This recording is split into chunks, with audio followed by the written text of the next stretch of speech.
And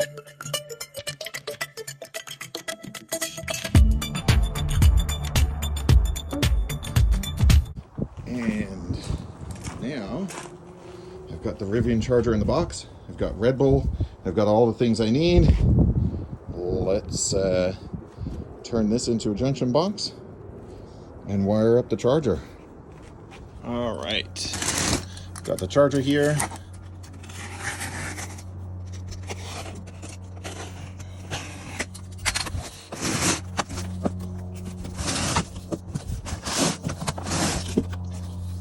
All right, I've already read the instruction manual and installation instructions. It's very specific about not touching the internals of this with bare hands if possible. Let's get to it. Okay, so I've got my load 1, load 2, and my ground run. It's all the way through up into the 60 amp breaker that I swapped. I'd pre-run the 6 gauge wire for the whole thing, figuring I would do this one day.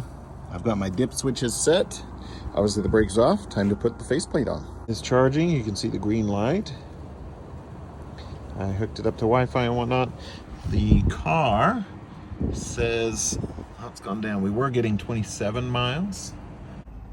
So the charger's capable of 11.5. Obviously I'm getting 10.9. So the install was successful. I'm happy with it. I do appreciate that the kit comes with the T20 Torx bit, so you don't have to go digging for your own. It had everything I needed really for the install. It was very fast and easy. It paired with the app quickly. I really didn't have any problems to speak of. I also wanted to say it's got a really nice long cord, so I should be able to charge all 3 of my EVs from the same location, which is nice.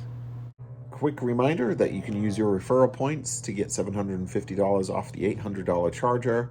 If you're buying your own Rivian, my code is 142192 3.